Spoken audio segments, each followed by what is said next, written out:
selenite to put in some swabs because it's something unique to where I live. And I just dug this out with just my gloves.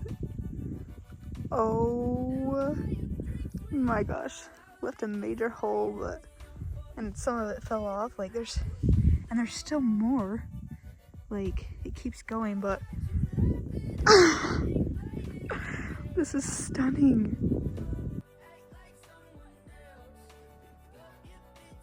Oh dang it! So we're trying to avoid breaking it, but it's just so fragile. So pretty though.